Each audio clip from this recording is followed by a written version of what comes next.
akhirnya gue lihat wah kayak ada peluang nih. Akhirnya gue waktu itu sama teman-teman sekitar ngajakin buat kita mulung sampah yuk. Tapi sampah-sampah botol, tau nggak kayak botol-botol minum yang dari plastik, terus dari botol kaca juga. Itu kita kumpulin bareng-bareng, akhirnya kita jual dapat 5.000, 7.000. Itu pas SD. Pas SD berarti lu keliling-keliling daerah sekitar rumah lu cari botol-botol bekas, lu kumpulin dan lu kirimkan ke penadah tadi. Betul. Penadah ya. tadi. Nah ini menarik nih. Jadi sebenarnya waktu gue SMA kan masih sekolah kan. Jadi gue kerja di tempat kerja sebelumnya tuh di usia gue masih sekitar 15 atau 16 tahun. Nah jadi gue pulang sekolah jam 7 pagi dari sekolah sampai jam 3 sore. Pulang sekolah langsung ke tempat kerja dari jam 4 sampai jam 10 malam. Jam 10 malam sampai jam 3 pagi gue dugem.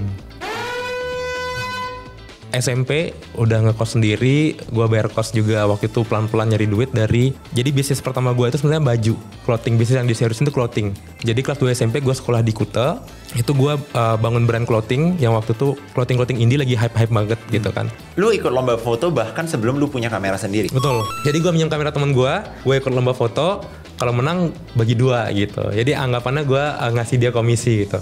Dari memulung botol bekas sampai sekarang bisa membangun perusahaan fotografi yang berisikan tim 50 orang. Bagaimana ya cerita seorang Dika sekarang ini bisa dipercaya menjadi fotografer dari banyak artis-artis besar?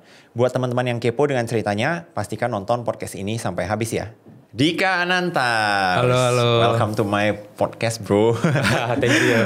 Bro, mungkin buat teman-teman di sini yang masih belum kenal lu boleh kenalin diri dulu nggak? Oke. Gue Dika, nama gue Dika, biasanya disebut Dika Ananta juga.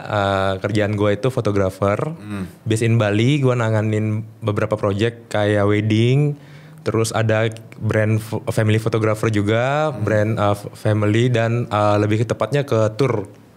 Holiday photographer gitu. Oh berarti lu ngurusin itu lumayan banyak dong. Tapi lu ngurusin dari segi fotografinya semua ya? Iya betul. Sama video juga? Video juga ada juga. Video juga ya? Oke.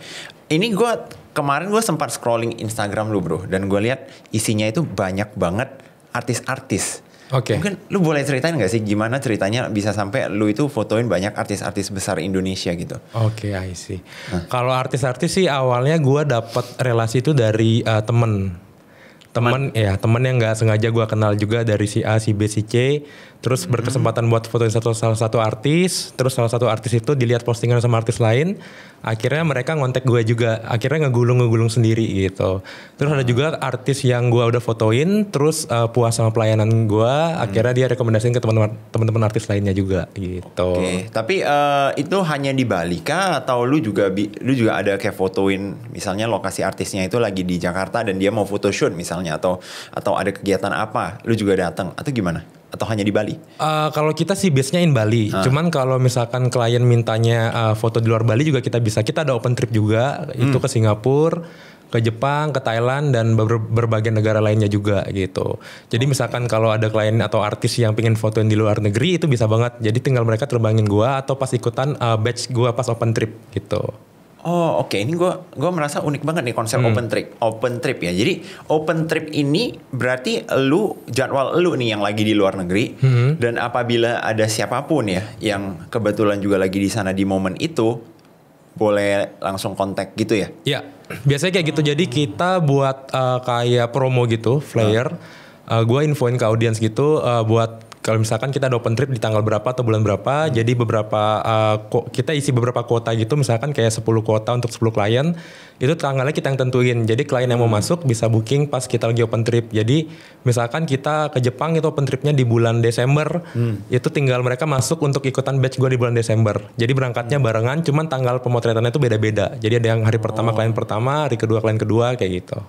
Oke. Berarti mereka itu maksudnya mungkin itu memang lagi trip aja mereka, lagi trip keluarga mungkin. Tapi dijadwalin hari apa itu ada lu untuk fotoin. Betul. Oh, I see. Gitu. Berarti rata-rata itu emang ini ya, emang trip keluarga ya, bukan yang dikhususkan mereka ke Jepang untuk foto gitu, enggak ya? Ada juga. Ada Jadi orang seperti itu? Ada juga. Jadi kalau misalkan yang jauh-jauh hari itu yang ikutan batch gitu, kita ada batch di 2 lini. Gua kan ada brand di 2 brand yang berbeda, itu satunya spesifik menangani wedding and pre-wedding fotografi. atau documentation, yang keduanya itu buat family atau trip holiday kayak gitu. Jadi tergantung kliennya. Biasanya kalau misalkan klien-klien yang mau pre-wedding luar negeri atau di kota-kota lain itu mereka bookingnya tuh jauh-jauh hari. Gitu buat ikutan batch gue gitu. Karena kan persiapannya cukup panjang tuh. Dari proses pre-production sampai post-production. Jadi mereka emang scheduling itu jauh-jauh hari. Karena mereka kan perlu nyari baju segala macam emang custom gitu kan. Tapi kalau family kebanyakan mereka dadakan. Jadi misalkan kayak gua pas tiba-tiba di Jepang gitu, misalkan ada aja keluarga yang ngelihat postingan gua terus kayak booking gua pas di lokasi kayak gitu. Oh berarti bisa dibilang audiens lu itu juga udah kebentuk dong. Lumayan. Ada yang follow lu, tahu lu fotografer, terus mungkin dia lihat story lu lagi di Jepang dan dia mungkin juga lagi di Jepang langsung kontak. Itu juga ada beberapa klien yang emang kasusnya kayak gitu. Oh, I see. Gitu. Nah, gue mau nanya nih, kan lu udah berpengalaman foto-fotoin banyak artis-artis besar ya. Ada keribetan sendiri nggak sih ngurusin artis atau sama aja kayak orang biasa gitu? Kalau artis sih selama ini kayak sama aja sih sama orang biasa. Nggak terlalu ribet gimana gitu sih. Cuman kan kadang kita mereka kan jadwalnya padat tuh. Kadang misalkan kayak biasanya ngaret dikit-dikit doang sih. Karena kan mereka kadang kena macet atau misalkan sebelum foto session mereka ada acara juga atau event yang harus mereka datengin. Terus selesainya ngaret. Ujung-ujungnya pas di project kita paling telat-telat dikit udah biasa sih gitu. Oh, I see. Nah, boleh cerita nggak ada nggak artis yang ibarat kata sesi fotonya itu paling memorable menurut lo? Yang paling lo ingat lah artis ini siapa gitu? Paling gua ingat itu ada 2 indikator sih. Artis yang pertama sama artis yang momennya tuh emang spesial, kayak misalkan kayak salah satunya Kak Sharna Delon, keluarganya Ren Delon itu. Itu mereka artis pertama yang nerbangin gue ke luar negeri.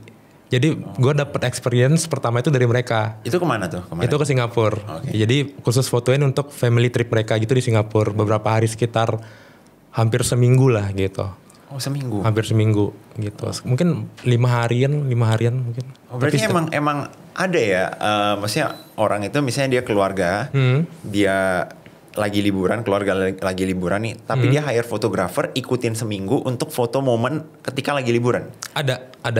Jadi emang ada yang hire gue itu emang khusus buat mereka trip, misalkan trip di luar selama 5 hari, itu gue emang di hire untuk 5 hari ke depan dan fokus fotoin mereka.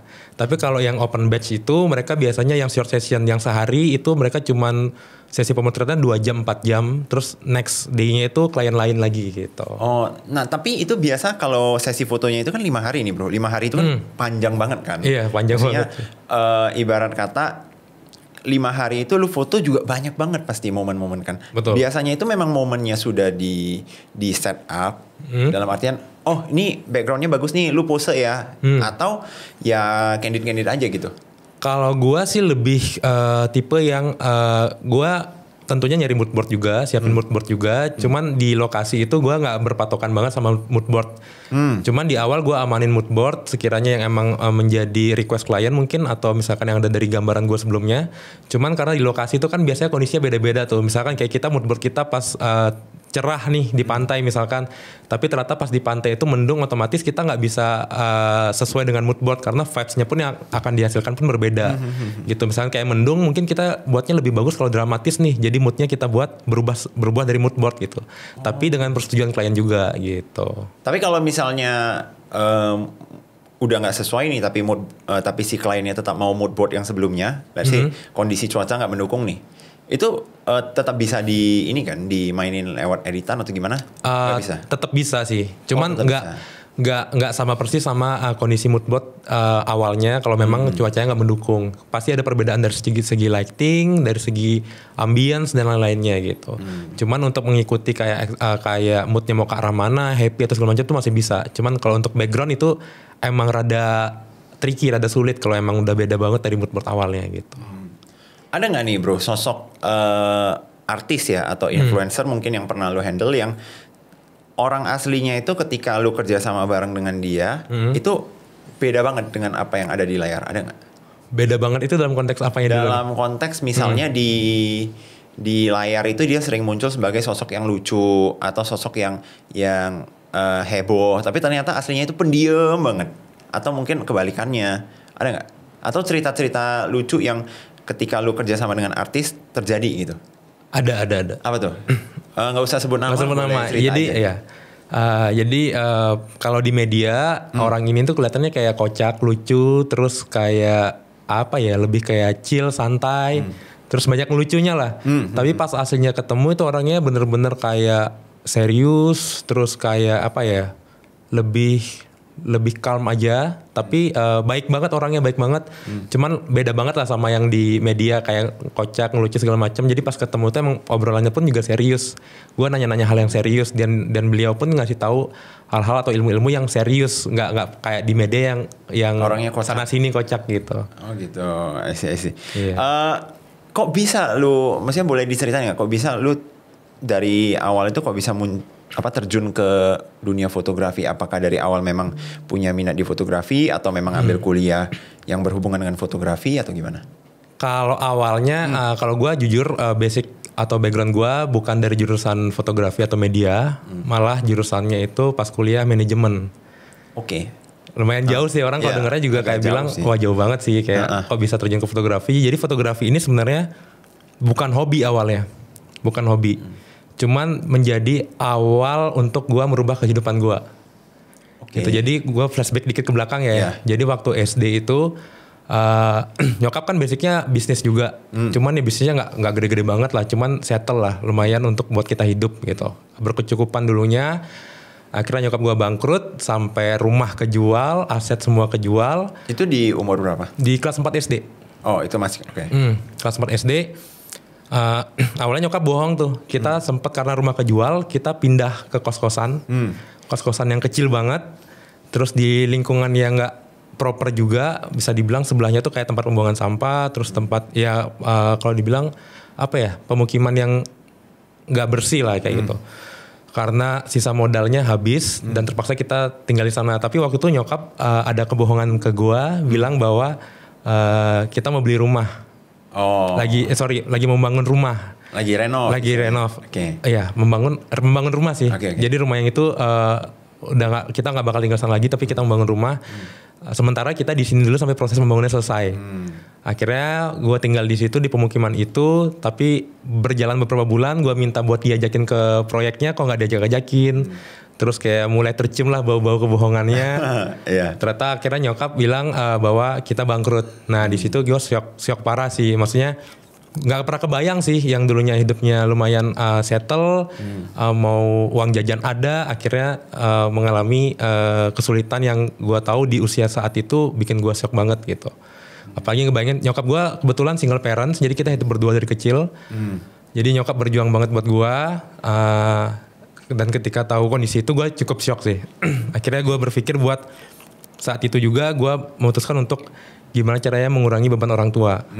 Yang awalnya gue minta duit uang jajan, akhirnya gue pelan-pelan buat narik diri buat nggak minta uang jajan, dan kebingungan juga waktu itu. Sampai gue di lingkungan gue kan lingkungan pembuangan sampah gitu, bukan pembuangan sampah, kayak penadahan sampah gitu loh. Jadi orang kalau jual botol-botol bekas, hasil mulung itu di sana. Akhirnya gue lihat, wah kayak ada peluang nih. Akhirnya gue waktu itu sama teman-teman sekitar ngajakin buat kita mulung sampah yuk. Tapi sampah-sampah botol, tau nggak, kayak botol-botol minum yang dari plastik, terus dari botol kaca juga. Itu kita kumpulin bareng-bareng. Akhirnya kita jual, dapat 5.000, 7.000. Itu pas SD. Pas SD berarti lu keliling-keliling daerah sekitar rumah lu cari botol-botol bekas, lu kumpulin dan lu kirimkan ke penadah tadi. Betul. Ke penadah ya, tadi. Betul. Oke. Jadi gue supplier lah, istilahnya supplier botol bekas lah. Itu dapat 7.000, nah itu kan lumayan buat uang jajan kan. Akhirnya gue bisa meringankan beban orang tua, mikirnya kayak gitu. Terus mulung Jepun juga, tau Jepun nggak? Jepun tuh apa ya kalau bahasa Indonesia? Bunga Kamboja. Kamboja kalau di Bali kan ada itu kan yang putih kuning itu. Betul. Kalau di Bali kan salah satu untuk bahan buat dupa itu dari Jepun kering. Jadi di Bali itu banyak rumah-rumah orang tuh yang isi pohon Jepun, pohon Kamboja itu, terus rontok itu gue ambilin. Gue minta izin sama yang punya rumah, daripada berantakan depan rumahnya terus nggak dipakai juga. Akhirnya gue minta izin buat gue ambilin terus gue jual, buat dikeringin. Itu bisa dijual. Oh, I see. Gitu. Akhirnya berjalan dari situ kehidupan gue sempat berpisah dengan nyokap juga waktu itu. Jadi kelas 1 SMP karena nyokap kondisinya makin parah, kita berpisah, nyokap tinggal di suatu tempat. Akhirnya gue ditaruh di kampung gue by the way di Singaraja, di utara Bali. Gue dititipin sama nenek gue itu kelas 1 SMP. Kelas 1 SMP gue setahun sekolah dan tinggal di sana sama nenek dan paman-paman gue. Terus karena setahun gue nggak betah, gue merencanakan sesuatu yang cukup gila waktu itu. Gue telepon. Jadi kayak orang di kampung itu kalau buat ke Denpasar tuh punya langganan driver gitu, transport. Rental. Jadi kayak mobil apa sih, bemo gitu kan. Ntar dijemput ke rumah-rumah. Terus karena orang ini gue tahu nomornya, gue hubungin, gue bilang nenek gue besoknya mau ke Denpasar. Oh, oke. Akhirnya datang jam 5 pagi. Pas datang gue udah bawa tas, ternyata gue yang berangkat, dia kaget. Gue bilang nenek gue nggak jadi berangkat, gue aja yang berangkat. Tapi lu tetap diantar? Tetap diantar, itu kabur sebenarnya. Lu udah siap, tapi bayar dong, lu udah siap? Bayar. Okay. Gue kan selama itu kan masih ada sisa bekal uang jajan yang gue tabung. Akhirnya gue bayar bemonya itu sekitar 150 atau 200 ribu waktu itu kalau nggak salah. Terus gue kabur karena gue tipe anak yang nggak bisa terlalu diatur karena kan tinggal sama nenek sama paman-paman juga kan.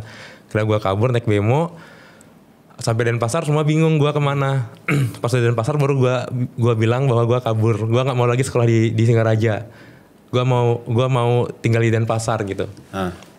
Karena nyokap gue waktu itu sempat balik bentar ke Denpasar, terus gue mau tinggal bareng. Nah ternyata nggak bisa karena nyokap harus balik lagi ke tempat lain gitu. Akhirnya gue ngekos sendiri.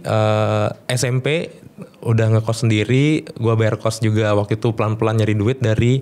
Jadi bisnis pertama gue itu sebenarnya baju, clothing. Bisnis yang diseriusin itu clothing. Jadi kelas 2 SMP gue sekolah di Kuta. Itu gue bangun brand clothing yang waktu itu clothing indie lagi hype banget gitu kan. Yang printan? Sablon. Sablon gambar. Sablon. Gue sampai ingat beberapa tipe sablon tuh ada yang fancy, plastisol, rubber. Gue pelajarin banget tuh waktu itu. Terus gue beli kain juga sendiri. Gue ke toko kain. Terus gue jadi penjahit. Setelah proses jahit, gue bawa ke tukang sablon kayak gitu. Awalnya itu bisnis tanpa modal waktu bisnis baju itu. Modalnya itu dari gue buat desain. Ini teman gue yang ngajarin desain nih awalnya, tapi kena prank gue. Jadi belajar desain pun juga tanpa modal waktu itu. Jadi gue ada uang jajan, gue kumpulin, gue sewa warnet. Terus gue tahu teman gue yang ini bilang katanya dia bisa desain. Akhirnya gue ajak dia ke warnet buat belajar desain. Ternyata pas sampai warnet ternyata tulisnya nggak lengkap, jadi kita nggak bisa desain. Akhirnya gue otak-atik lagi segala macam sampai gue ketemu temen yang bisa desain beneran. Akhirnya gue bisa desain gitu. Itu ketika lu kelas berapa tuh? Kelas 2 SMP. Kelas 2 SMP lu udah bikin clothing brand? Iya. Mungkin teman-teman yang di Kuta pernah dengar namanya Silent Cloth waktu itu. Terus ada beberapa sekolah juga sama kampus juga yang pernah buat di gua gitu. Buat baju angkatan di gua, jaket angkatan di gua juga pernah. Gitu. Lu jualnya lewat apa tuh pada saat itu ya? Facebook sama gua nyebar ke kelas-kelas. Itu tahun berapa? Tahun 2012. 2012. Wah itu 2011 masih awal banget ya? Masih awal banget gitu. Jadi gue jualan di Facebook. Terus dulu masih konvensional sih karena media kan nggak semasif sekarang kan, nggak segampang sekarang buat mendistribusikan sesuatu. Akhirnya gue desain segala macam, gue kirim ke kelas-kelas, tar DP, udah mereka DP, gue proses, pas baju jadi mereka pelunasan kayak gitu. Nah itu awal gue belajar bisnis sebelum sampai akhirnya gue belajar fotografi. Terus gue berpikir karena waktu itu clothing line gue lagi down karena era disruptif dari brand-brand luar yang masuk, selera market berubah. Jatuhlah usaha gue, bangkrut lah waktu itu. Karena bertahan capital berapa lama tuh? Setahun 1-2 tahun lah, hampir 2 tahun lah. Karena kekurangan modal, karena gue dapat keuntungan juga waktu itu, gue nggak bisa putar lagi karena gue bantu nyokap. Dari untung yang gue dapat, gue bantu nyokap. Terus akhirnya down dan terpaksa gue berpikir keras waktu itu gimana caranya gue membangun sebuah bisnis dan cepat waktu itu. Jadi awalnya gue berpikir bahwa ada nggak sebuah bisnis yang membantu gue untuk bisa kenal dengan orang-orang hebat atau pengusaha besar di luar sana, sedangkan gue masih kecil. Akhirnya gue rumus-rumusin ternyata di industri art gitu. Karena industri art itu nggak pandang bulu. Selama lu bisa menghasilkan sesuatu yang bermanfaat bagi orang yang mencintai art tersebut, otomatis lu akan di-hire sama mereka gitu. Karena kalau misalkan gue berpikir kayak kerja dulu dari awal segala macam untuk naik ke tingkat atas kan susah banget buat nge-grab orang-orang ini gitu kan. Akhirnya gue jadi jalan pintas. Gue waktu itu belajar fotografi, minjem dari teman-teman yang punya kamera, anak-anak orang kaya ini gue pinjemin kameranya, gue belajar. Kamera jenis apa itu pada saat? Di SLR. Oh langsung di SLR. Okay. Karena ada teman gue yang punya kamera itu. Akhirnya gue pinjam. Cuma lama-kelamaan gue nggak enak juga kan kalau minjem terus, tapi nggak bisa ngasih sesuatu ke teman gue. Akhirnya gue stuck dulu, berhenti. Akhirnya sampai ada paman gue yang dapat kamera, temannya dapat kamera, nemu kamera di tempat wisata, terus nggak ada yang mengaku itu kamera siapa. Akhirnya dijual ke om gue nawarin gue harganya 3 juta. Nah akhirnya gue bayar tuh kamera 3 juta gitu. Uangnya dapetnya dari mana? Dari gue ikut lomba-lomba. Jadi sebelum gue punya kamera, gue ikut lomba foto. Lu ikut lomba foto bahkan sebelum lu punya kamera sendiri? Betul. Jadi gue minjem kamera teman gue, gue ikut lomba foto, kalau menang bagi 2 gitu. Jadi anggapannya gue ngasih dia komisi gitu. Wah. Tapi oke. Lu kan ketika lu ikut lomba foto ini berarti kan lu udah harus punya dasar fotografi dong. Pada saat itu gimana tuh prosesnya lu belajar fotografi tanpa modal, kamera juga masih minjem punya orang. Itu belajarnya dari mana gitu? Otodidak waktu itu.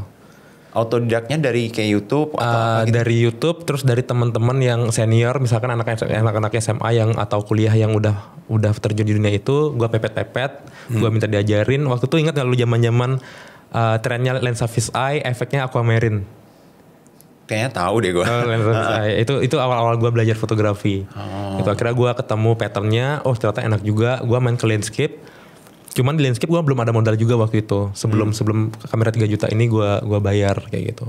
Ujung juga gue nyari teknik-teknik sendiri, ikut lomba lagi, menang, gue kumpulin lagi modal. Jadi tambah-tambahan gitu. Terus gue ikut lomba band juga untuk bisa menang, terus dapat duitnya. Gue pakai sewa kamera sebelum gue punya kamera gitu. Oh berarti lu setelah pinjam kamera, ada masanya lu juga nyewa kamera. Ya. Tapi pada saat itu berarti lu belum buka jasa foto? Belum. Waktu itu gue baru mau masuk SMA. Sekitar kelas 1, 3 SMP ke kelas 1 SMA.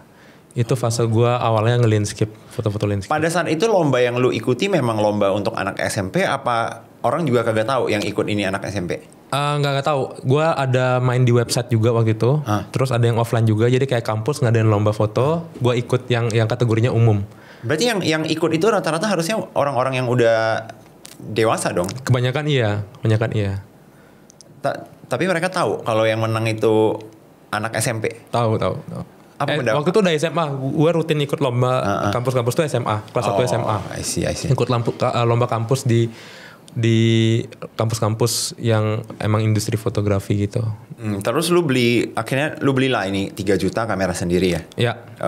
Di titik apa akhirnya lu mengambil keputusan oke, gue bisa jual jasa gue bisa fotoin orang lain dan gue mau dibayar untuk itu gitu? Di titik ketika gue ikut lomba dan menang. Karena gue ngerasain bahwa ikut lomba aja bisa dapat duit sekali menang 1 juta 2 juta kan lumayan kan. Apalagi kalau gue bisa nge-fit to market yang langsung ke orang yang gue bisa jual bebas harganya berapapun gitu. Cuman ketika gue punya kamera harga 3 juta tadi terpaksa kejual lagi. Gue jual karena bantu nyokap perekonomiannya lagi susah kan, masih susah. Lu jual kamera yang 3 juta, kamera pertama lu ini? Jual kamera pertama, akhirnya gue kelas 2 SMA itu gak punya kamera lagi karena kejual. Oke. Akhirnya gue berpikir gimana cara ngasihin duit lagi, sedangkan bisnis baju udah gak jalan lagi, gak ada bisnis lain lagi. Jalan pun udah putus juga. Akhirnya gue berpikir untuk nge-DM salah satu brand fotografer di Bali yang lumayan terkenal gitu.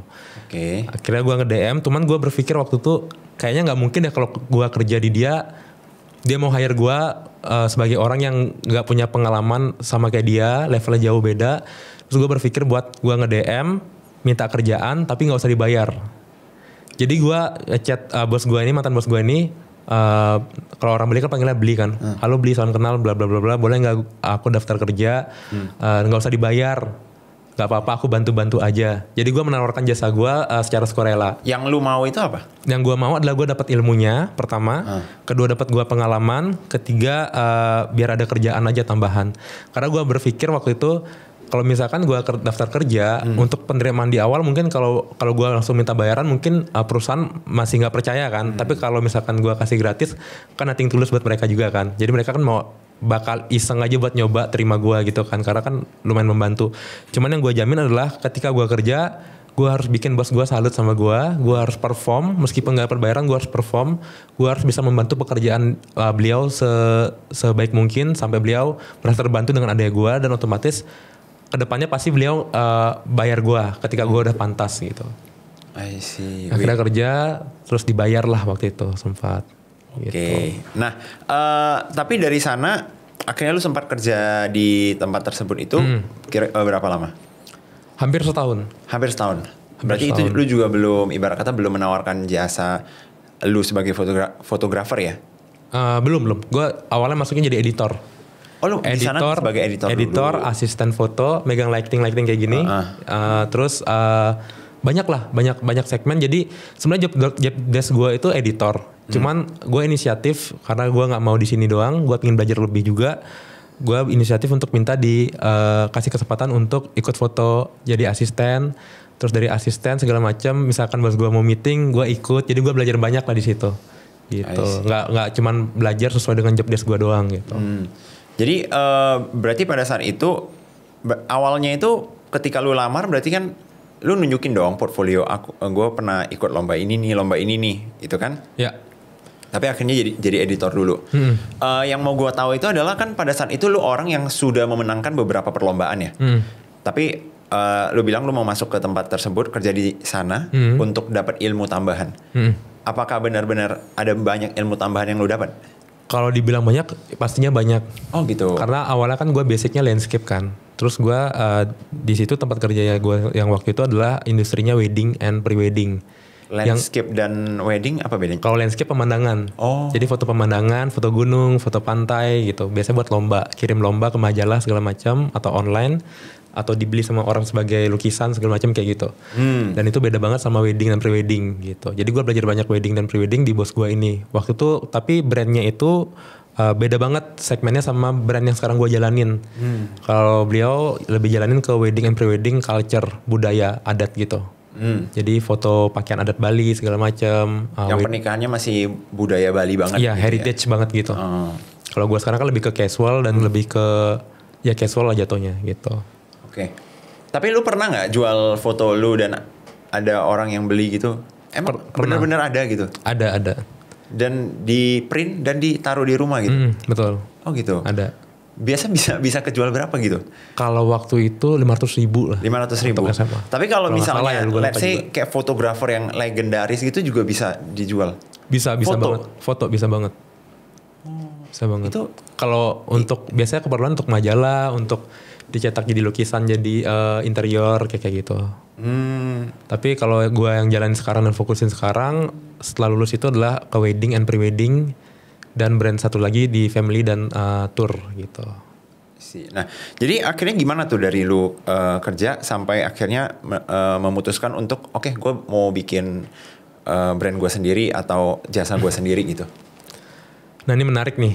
Jadi sebenarnya waktu gue SMA kan masih sekolah kan. Jadi gue kerja di tempat kerja sebelumnya tuh di usia gue masih sekitar 15 atau 16 tahun. Nah jadi gue pulang sekolah jam 7 pagi dari sekolah sampai jam 3 sore. Pulang sekolah langsung ke tempat kerja dari jam 4 sampai jam 10 malam. Jam 10 malam sampai jam 3 pagi gue dugem. Gitu. Dugem beneran dugem? Dugem. Sorry ya. Ya gak apa-apa. Sorry. Itu dugem beneran dugemnya memang karena lu mau dugem apa ada tujuannya tuh? Ada tujuannya. Oh apa tuh? Karena gue waktu itu berpikir gue gak ada biaya marketing. Terus gue gak ada latar belakang atau orang yang nge-support gue gitu dari belakang untuk mengakomodir usaha gue ke depannya. Dan mustahil bagi gue untuk datengin traffic kan. Jadi otomatis gue harus nyari traffic konvensional buat ke depannya gitu. Jadi gue setiap hari dugem untuk itu setiap hari? Hampir setiap hari. Seminggu mungkin 4 kali 5 kali. Untuk kenal sama orang-orang kaya gitu. Entah itu emang hobi lu gak tuh? Enggak, kalau hobi sih enggak. Sampai sekarang pun juga gue bukan anak clubbing gitu sekarang. Dulu iya, karena itu dia ada peluang yang gue cari. Dugemnya ini beneran klub apa kayak beach club yang Bali gitu? Klub-klub di Seminyak. Klub-klub di Seminyak? Tempat-tempat minum gitu. Yang kebanyakan orang-orang. Kayak bar gitu? Bar ya. Berarti lu datang dengan tujuan untuk nyari klien? Kenal dulu, nyari relasi. Kenal dulu. Ya, karena gue berpikiran orang-orang yang datang ke tempat clubbing nggak mungkin orang-orang punya duit, nggak mungkin orang-orang yang nggak berduit dong. Otomatis orang-orang yang punya duit dan itu bisa gue jadiin, bisa gue apa ya istilahnya, gue konversi jadi klien ke depannya di masa depan. Akhirnya gue dugem, so asik aja gitu. Tapi itu biaya juga dong, lu dugem? Enggak. Menariknya enggak. Gimana? Ya kelebihannya sebenarnya tempat dugem kan nggak boleh tuh masuk kan. Harus usia minimal 21 tahun atau 21 itu lagi? tahun. Iya. Gue waktu itu usia gue masih 16 tahun. Gue berpikir gimana caranya biar gue bisa masuk.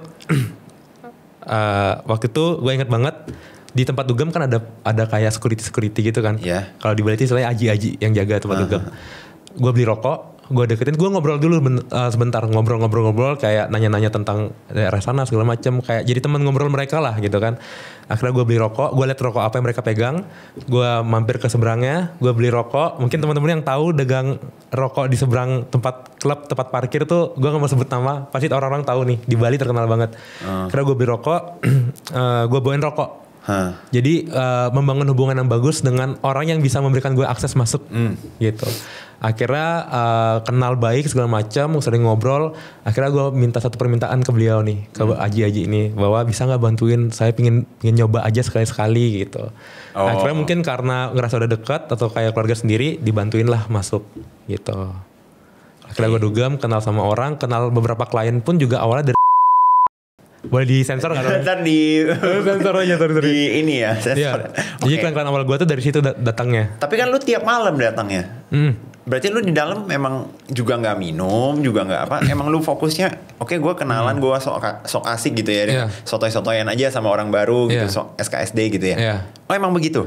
Kalau orang mabuk kan biasa sok asik juga bro.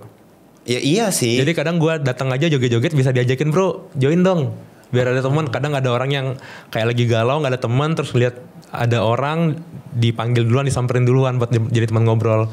Nah jadi gue waktu itu pas mereka mabuk-mabuk ini, pas mereka pulang gue yang nganterin, gue yang setirin. Makanya gue waktu itu nggak minum juga.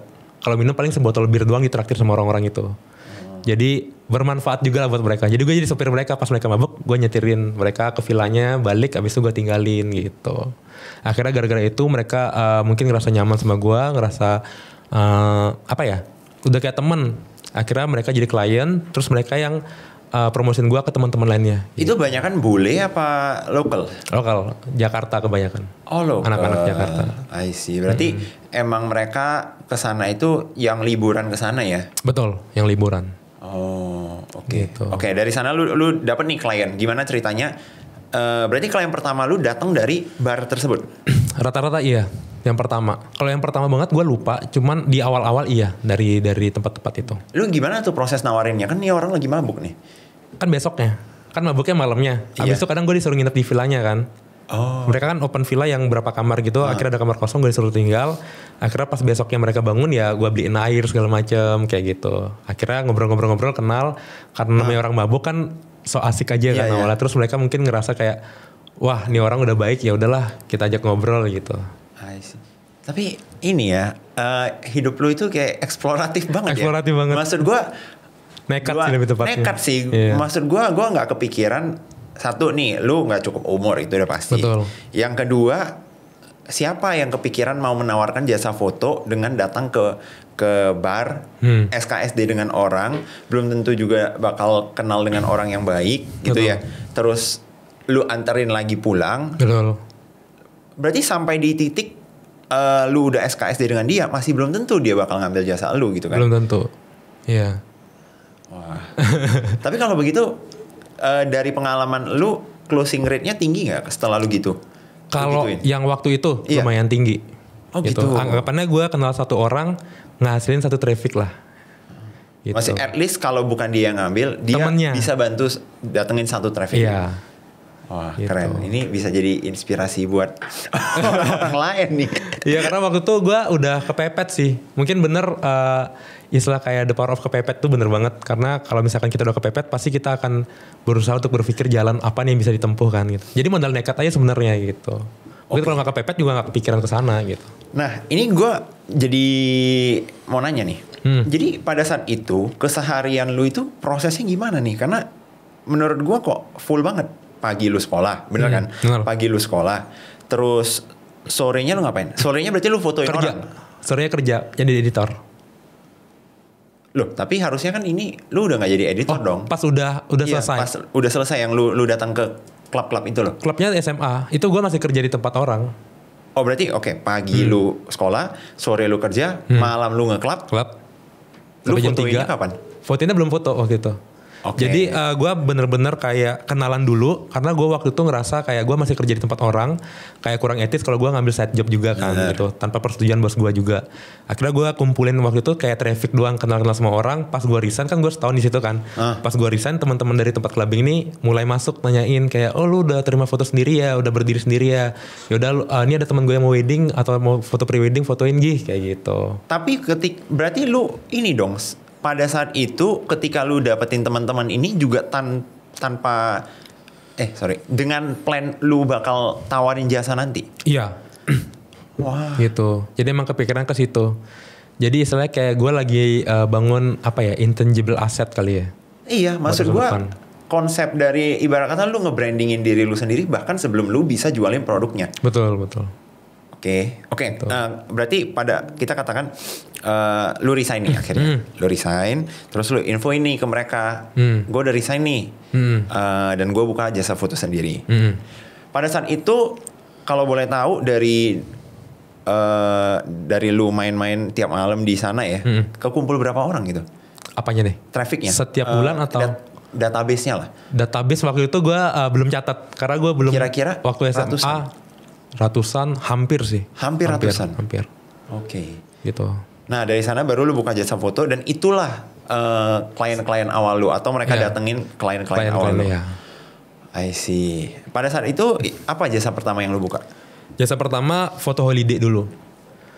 Cuman gue waktu itu karena mikir kayak portofolio gue kurang kuat nih kalau untuk pre-wedding and wedding. Kalau pre-wedding and wedding kan benar-benar momen yang sekali seumur hidup kan. Dan market pun juga gak percaya kalau gue belum punya portofolio yang kuat. Akhirnya gue foto-fotoin dulu teman-teman yang punya keluarga atau misalkan yang lagi pacaran. Gue foto couple, gue kasih free biar gue ada portofolio gitu. Dan waktu itu belum punya kamera juga bro. Karena gue lulus SMA itu masih belum punya modal juga. Jadi lu pakai kamera siapa? Nyewa. Itu cerita lu nyewa kamera. Nyewa kamera gitu. Berapa lama tuh?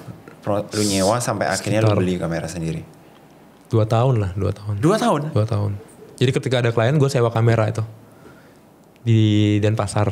Orang-orang pasti udah pada tahu orang di Bali nyewanya di mana. Itu di dekat, klunya di dekat Polda Bali.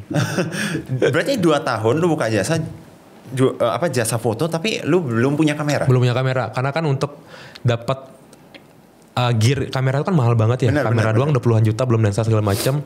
Gak kekumpul karena gue waktu itu SMA juga gaji gue gak besar-besar banget kan. Karena masih SMA juga gitu. Terus ada cicilan motor juga. Terus gue harus bayar kos juga. Jadi bantu mama nyokap gue juga. Jadi duit yang gue dapet tuh keputar terus. Gak kekumpul-kumpul buat beli kamera. Akhirnya ada temen gue. Boleh sebut nama gak? Boleh. Salah satunya Bilova tuh ngebantu gue juga.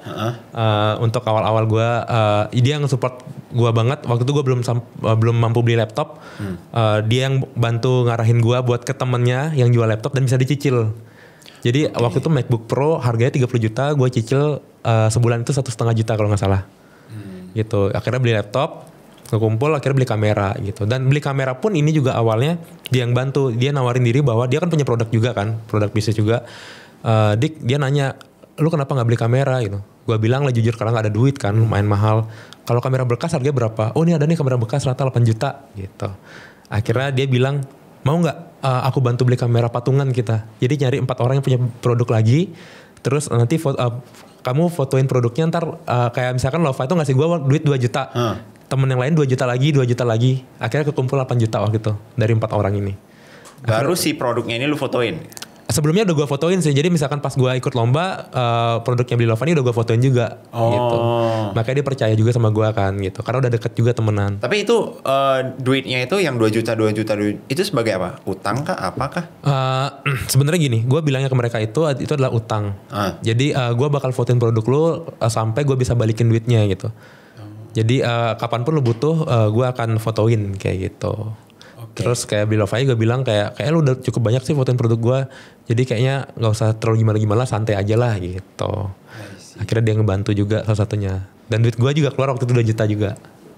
Itu jadi kamera pertama lu? Bukan, kamera pertama kan waktu gue sekolah tuh. Oh enggak, maksudnya kamera pertama yang kembali lu beli pada saat itu untuk kerja. Untuk kerja. Nah, akhirnya gimana tuh dari satu kamera bisa sampai foto-fotoin artis dan lain-lain. Itu prosesnya itu lama atau bentar aja? Prosesnya bentar sih. Bentar? Bentar. Karena database yang lu udah punya itu. Iya. Kalau database tercatat sih waktu itu enggak, karena masih belum ngerti juga kan, masih baru lulus SMA kan. Jadi knowledge gue juga enggak sedalam itu waktu itu. Cuman dari klien-klien yang gue kenal, orang-orang yang gue kenal dari tempat clubbing itu yang ngasih gue job kayak gitu, ngasih arahin teman-temannya buat foto sama gue. Oke. Gitu. Dan kameranya bekas pun juga waktu itu sebenarnya agak gini juga sih. Gue belinya cuman bertahan 3 bulan karena kamera rusak. Kameranya rusak lagi. Kamera rusak lagi. Lu nyewa lagi. Tapi karena waktu itu udah lumayan klien yang datang lumayan banyak dari referral teman-teman ini, akhirnya gue kekumpul lagi buat beli kamera gitu. Nah berarti selama SMA ini keseharian lu itu sekolah, sekolah kerja clubbing gitu ya? Iya. Clubbingnya tapi nggak bukan ya? Benar. Yeah. Sekolah kerja ke klub gitu ya? Klub ya. Terus akhirnya lu kuliah. Gue gap year setahun. Ngambil manajemen Nah bisnis. Tadi pas lu cerita ya lu ngambil manajemen, itu gue kira ceritanya itu karena lu udah ngambil manajemen dulu, baru lu jadi fotografer nih. Ternyata enggak. Lu udah jadi fotografer duluan. Pertanyaan gue, ngapain lu ngambil manajemen gitu? Karena gue pingin, emang fokus poin gue adalah pingin bisnis ke depannya. Jadi apapun bidangnya ke depan, itu gue emang fokus poinnya pingin jadi bisnis orang di belakang layar. Tapi berhubung gue waktu itu jalan awal yang gue ambil fotografi, akhirnya gue seriusin. Gue belajar teknikal segala macam, gue terjun langsung sebagai fotografer juga. Tapi ke depannya gue punya plan buat ngembangin ini sebagai perusahaan yang menaungi banyak orang gitu. Dan ya lumayan sekarang udah pelan-pelan semuanya lumayan tercapai sih. Untuk sekarang ini tim lu ada berapa nih? Untuk tim ya. Kalau tim total dari 2 brand lu ya? Iya, tim total ada sekitar 50 orang. 50 orang. Oh, berarti sekarang lu juga ibarat kata open untuk misalnya nih. Oh, aku mau ngambil jasa foto holiday nih. Oh, oke. Nanti lu kirimin tim lu yang fotoin gitu ya. Iya. Gitu. Oh. Kalau kecuali ada klien yang special request mau yang fotoin gue langsung, ya gue yang akan terjun. Gitu. Apa sih kesulitan terbesar dari menjadi seorang fotografer menurut lu sendiri? Kesulitan terbesarnya itu adalah sebenarnya proses untuk memulainya sih. Mulainya karena kan untuk memulai aja kita perlu modal yang gede kan, karena minimal kita harus punya toolsnya kan, punya gearnya kan. Iya, gitu. gue baru mau bangun studio. Itu gue lihat harga kamera gue sampai kaget-kaget. Iya. Harga kamera udah bisa DP mobil nih, apa ini? Bener. Dan kalau misalnya mau nyari yang lebih murah, ntar hasilnya juga kita takutkan kurang maksimal. Dan itu baru dapat kameranya doang. Iya, belum lensa-lensaannya lagi. Bener. Makanya menurut gue kalau misalnya seseorang itu, berarti rata-rata orang mulai jadi fotografer itu nyewa dulu rata-rata. Tergantung sih. Kayak temen gue ada yang memulai karena emang udah dimodalin dari awal sama orang tuanya kan. Ada juga yang sama kayak gue mungkin perjuangannya juga lumayan sulit, atau ada juga yang nyewa gitu. Cuman kalau nyewa pun waktu itu mahal banget, kayak kamera sama lensa itu satu hari itu 24 jam tuh udah 400.000 kurang lebih. Itu udah lumayan murah lah 400.000 gitu. Dan gue waktu itu sewa kamera hanya untuk belajar, bukan sewa kamera untuk ngedatengin duit atau sebagai HPP lah gitu, operational cost lah. Tapi untuk belajar gitu, yang gue nggak tahu kapan gue bisa datengin klien gitu.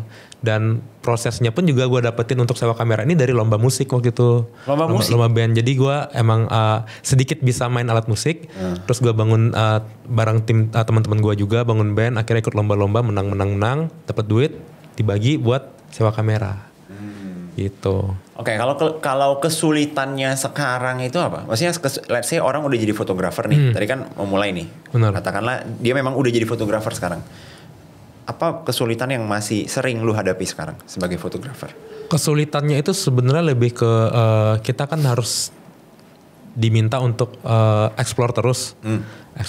Terus kompetisinya juga sekarang lumayan makin padat. Kalau dulu mungkin kompetitornya nggak terlalu banyak. Kalau sekarang semua orang bisa punya kamera. Bahkan anak baru anak masih SMP aja tuh udah bisa punya kamera yang bagus banget, yang puluhan juta gitu.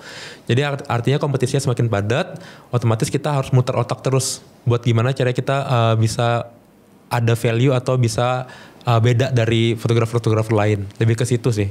Oke, nah ini kan kita ngomongin gear nih. Kayak tadi lu bilang anak kecil aja bisa, kalau dia punya ya dia bisa megang kamera puluhan juta. Benar. Nah pertanyaan gue, Kalau menurut lo sendiri sebenarnya untuk sebuah foto yang bagus, ya, hasil yang bagus, itu lebih penting orangnya apa gearnya nih? Menurut lo? Kalau menurut gue sih dua-duanya penting. Jadi dua-duanya sebuah kesatuan yang nggak bisa dipisahkan gitu. Karena misalkan tergantung tujuan lu sih. Misalkan kayak gue fotografer yang pingin foto gue pas sore hari atau malam hari tuh tetap kelihatan terang. Itu otomatis gue akan ketergantungan dengan gear. Gue harus beli kamera yang emang bisa mensupport untuk segi cahaya biar fotonya nggak noise, yang noise-nya dikit, atau mungkin gue perlu lighting segala macam. Jadi otomatis gear tuh penting banget. Jadi kalau misalkan dibilang gear nggak penting juga nggak sepenuhnya betul gitu. Tapi apakah gear bagus menjamin hasilnya bagus? Nggak juga, karena semuanya tergantung lagi siapa yang menggunakan gitu. Jadi emang keduanya ini adalah komponen yang emang saling keterikatannya tuh emang apa ya, nggak bisa dipisahkan gitu. Oke. Mungkin lu boleh jelasin nggak untuk gue yang nggak gitu ngerti dunia fotografi ya.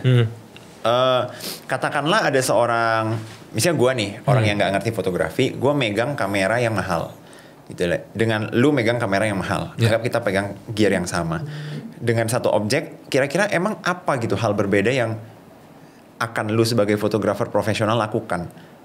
Maksudnya di bayangan gue kan kita sama-sama cuma jepret doang gitu. Iya benar. Nah mungkin boleh dijelasin nggak? Yang membedakan itu sebenarnya dari segi, sebenarnya gini, bagus dan nggak sebuah karya itu adalah tergantung dari siapa yang menikmati. Jadi kalau misalkan lu bilang karya gua jelek, itu nggak salah juga kalau memang menurut lu. Tapi menurut orang lain mungkin ada yang cinta sama karya gua gitu. Seamatirnya seseorang itu pasti akan tetap punya penikmatnya masing-masing gitu. Jadi tergantung goalsnya. Lu pingin foto lu seperti apa, lu pingin foto lu dilihat seperti apa. Cuman yang membedakan adalah kalau misalkan kita as a profesional, kita pasti belajarin yang namanya basic technicalnya gitu. Jadi misalkan dari settingan kamera, dari angle segala macam yang akan bisa mensupport kita untuk mencapai hasil foto hasil foto seperti apa yang kita inginkan gitu. Tapi kalau amatir kebanyakan ya jepret doang. Tapi apakah hasilnya jelek? Enggak juga. Karena gue ada beberapa teman juga yang nggak belajar technical fotografi. Pas gue lihat hasil fotonya ternyata bagus. Makanya kalau dibilang seni itu relatif, tergantung siapa yang menikmati gitu. I see. Nah kan sekarang ini sekarang kita itu kan udah kayak dunia konten banget kan. Maksudnya kita scroll Instagram, scroll TikTok, itu kan semua ya konten gitu, video dan juga foto. Mungkin boleh di-share nggak, tiap kali lu lihat IG, apa satu kesalahan yang paling sering dilakukan oleh kita nih, amatir-amatir ini yang foto juga cuman pakai iPhone jepret gitu ya. Dengan ketika lu seorang profesional fotografer lihat, ini kurang bagusnya karena ini nih. Ada nggak satu kesalahan yang paling sering dilakukan orang-orang yang bukan profesional fotografer? Iya. Ada. Kalau kesalahan sih sebenarnya gue juga kurang bisa menjelaskan sih ya. Karena gini, kalau dibilang secara teknikal, mungkin ada komposisi dia yang tidak sesuai dengan pakem yang ada. Misalnya, gitu, misalnya yang paling sering. Misalkan kayak ada salah satu komposisi di fotografi yang namanya rule of third misalkan kan. Rule of third. Itu kan salah satu acuan kita dari segi orang yang mempelajari teknikal untuk menghasilkan foto yang sekiranya bagus kayak gitu kan. Tapi ternyata ada juga, malah sekarang eranya tuh semua nabrak rule-nya.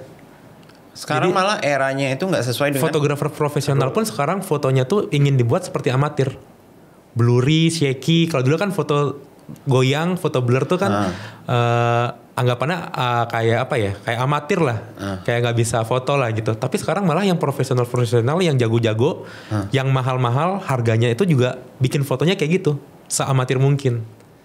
Karena semua tergantung tren. I see. Gitu. Sekarang trennya itu lagi yang amatir, yang moody, yang shaky, terus blurry yang kayak gitu.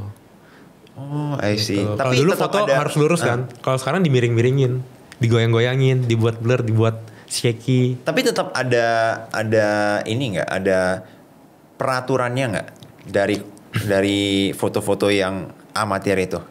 Kalau peraturan sih sebenarnya rule-nya ada, pakemnya ada. Gitu tetap kan. ada. Tetap ada. Cuman kalau lu mau nabrak juga nggak apa-apa, selama lu bisa menghasilkan karya yang dinikmati orang juga nggak apa-apa. Bahkan orang nggak ada yang suka, lu sendiri pun yang suka juga nggak masalah. Karena seni kan, jadi bebas berkarya seliar apapun. Nah, gue mau nanya nih, jadi mungkin teman-teman di sini banyak yang kepikiran, oh aku hobi fotografi nih, aku hobi videografi, tapi banyak yang berpikir atau banyak yang ragu, aduh kalau aku fokusin ini entah ada duitnya nggak, entah aku bisa ibarat kata bisa hidup nggak dari fotografi ini. Kalau menurut sendiri menjadi seorang fotografer itu menjanjikan nggak kalau dijadikan sebagai karir? Kalau menurut gua sebagai fotografer yang udah terjun lumayan belum lama-lama banget sih, menjanjikan. Oh, menjanjikan. Menjanjikan. Oke. Lumayan. Menjanjikannya itu ketika lu sendirinya makin berkembang kah, atau ketika lu harus bangun tim nih baru menjanjikan? Sendiri pun juga menjanjikan banget kok. Banyak juga gitu. teman-teman gua yang kerjanya sendiri, foto sendiri, balas chat sendiri, terus edit sendiri, ngurus semua prosesnya itu sendiri, dan gede juga penghasilannya banyak banget. Oh gitu. Yang sampai ratusan juta gitu, miliaran tuh ada. Oh bisa? Bisa banget. Oke, berapa rate dalam kategori mahal ya? Berapa rate mahal untuk seorang fotografer menurut lu? Fotografer industri apa dulu nih? Anggapannya kalau di Pasti holiday, misalnya holiday. Wedding dan holiday misalkan. Ya. Kalau wedding itu yang harganya 150 juta juga ada sekali foto. Sekali foto. Itu sesinya berapa lama? 8 jam. 8 jam. 8 jam 100. Yang paling mahal emang udah wedding dan holiday. Kalau lebih dalamnya gue nggak tahu ya. Cuman yang gue tahu sih itu salah satu yang mahal juga ada. Oh itu ratusan juta. Ratusan juta. Rata-rata di puluhan juta juga banyak. Let's say 50 juta sampai 80 juta, 100 juta, 150 juta tuh udah banyak. Oke, nah gue mau nanya nih ke lu. Menurut lu apa sih titik suksesnya seorang fotografer itu kalau udah mencapai apa? Ini menurut lu pribadi ya, bukan yang menurut semua orang. Ya. Kalau menurut gue ya, ketika kita bisa berkarya sesuai dengan apa yang kita mau. Kalau lu bisa berkarya sesuai apa yang lu mau. Gitu. Jadi udah gak ke distraksi apapun lagi. Jadi emang kalau mau menjadi seniman, ketika kita mau buat apapun, kita gak peduli omongan orang. Yang penting kita nikmatin karya kita bebas berekspresi, mengeksplorasi diri, mengeksplorasi karya, itu udah goals gue banget sih suatu saat. Berarti gitu. Ibarat kata lu foto itu untuk lu sendiri. Iya. Lu foto lu sendiri, apabila ada penikmat yang bisa menikmati karya yang lu buat, ya bagus gitu. Udah menurut gue udah enak banget, udah sukses lah. Ketika gue bisa menghasilkan karya sesuai dengan apa yang gue mau, dan klien itu semuanya nurut. Meskipun gak bisa semuanya, cuma rata-rata klien itu udah pada nurut dengan apa yang kita ajukan gitu, udah enak banget. Apalagi kalau goals gue sih, gue pingin suatu saat gue foto tapi gak dibayar gitu. Lu foto tapi gak dibayar? Iya, bebas aja gitu. Udah gak mikirin duit lagi, tapi mikirin karya. Bener-bener nikmatin fotografi itu sebagai hobi, bukan lagi sebagai pekerjaan gitu. Oke, berarti nggak dibayar itu as in, oh ya udah yang penting gue mau foto, ini ada momen, lu mau bayar, lu nggak mau bayar nggak apa-apa. Wah, gitu. Keren. Itu berarti titik dimana lu udah tinggal menikmati karya yang lu buat aja lah, gitu ya. Nah, ini gue mau nanya nih, ini kita udah mencapai di sesi akhir dari podcast ini. Oke. Gak kerasa ya? Gak kerasa ya. Gue mau nanya nih, dari cerita hidup lu ini kan panjang banget ya, banyak banget lika-likunya, naik turunnya, kamera dari yang punya sendiri dijual, punya sendiri lagi, rusak, sewa lagi, punya sendiri lagi gitu kan. Dari lu yang awalnya mulung botol sampai sekarang jadi fotografer tim ada 50-an orang. Iya. Apa satu value yang selalu lu pegang dari mulung sampai punya tim 50 orang? Ada gak satu value yang lu pegang banget di hidup ataupun di bisnis? Satu doang. Ya yang paling lu pegang. Lebih ke jujur aja sih. Jujur? Jujur. Karena kejujuran yang akan ngebawa kita untuk berjalan lebih jauh lagi. Dengan satu kejujuran, orang percaya, otomatis orang ini akan ngebawa kita lebih jauh lagi ke depan. Gitu. Ini gue setuju sih. Maksudnya setelah gue tarik balik ya, gue pikir-pikir. Lu ketika kemarin, lu ke bar ini ya, lu nganterin orang sampai ke villanya. Padahal lu kalau misalnya mau nyolong bisa-bisa aja. Bisa banget.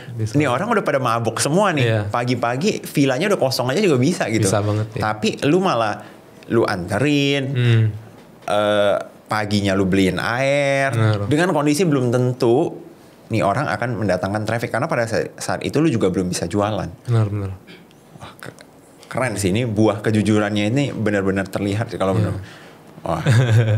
Oke, ini pertanyaan terakhir nih bro. Ya. Nah, kalau ada penonton yang udah nontonin kita sampai sekarang ya, berarti udah satu jam nih harusnya. Sejam ya? Sejam. Nggak kerasa. Kalau udah sejam ini berarti mereka itu either inspired banget sama cerita lu, atau mungkin pengen jadi seperti lu. Ada nggak satu pesan yang mau lu sampaikan untuk mereka? Pesannya adalah kalau dari gue pribadi ya, yang berdasarkan dari pengalaman gue, jangan pernah nyerah aja. Karena kalau misalkan gue nyerah waktu itu ketika gue nggak punya modal buat beli kamera, gue nggak akan bisa bangun industri ini, gue nggak akan bisa bangun bisnis ini. Gitu, banyak orang yang stuck atau putus asa ketika mereka nggak ada power atau orang yang support mereka dari belakang. Itu mereka stuck gitu. Banyak banget temen gue juga yang awalnya udah punya kamera, udah dimodalin sama orang tuanya banyak banget, tapi ujungnya nggak terrealisasi juga apa yang menjadi goals mereka karena mereka stuck gitu loh. Jadi gue pesannya lebih ke jangan pernah nyerah karena akan selalu ada jalan untuk mencapai apa yang lo mau. Kayak dari gue tadi untuk mendapatkan klien ya gue ke tempat clubbing jauh banget gitu loh. Kalau misalkan mau datengin klien ya lebih apa ya? Lebih normal kalau lu approach langsung kan, kayak lu chat langsung atau lu tawarin jasa lu, konvensi segala macam.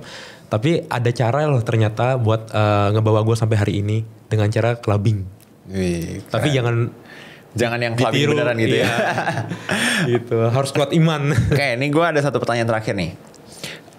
Apabila Dika yang sekarang ya, lu bisa balik ke masa lalu di mana pada saat itu lu harus menjual kamera lu untuk bantu nyokap ya.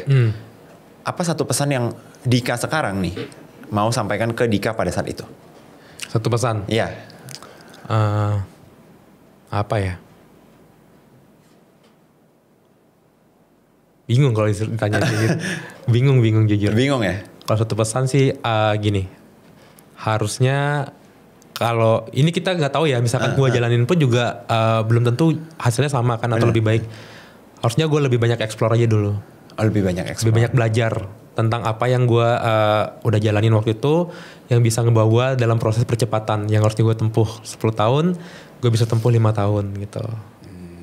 Tapi nggak tahu juga kalau misalkan gue push banget diri gue dulu, belum tentu juga mental gue kuat sampai hari ini kan, bisa aja stres atau segala macam atau mungkin berhenti juga bisa aja gitu. Jadi kalau misalkan ditanya ya mungkin itu harus push diri lebih lagi. Push diri lebih lagi. Tapi nggak menjamin juga gitu. Luar biasa banget podcast hari ini, ceritanya luar biasa, perjuangannya naik turunnya banyak banget nih. Thank you banget bro udah datang ke podcast gua. Ya.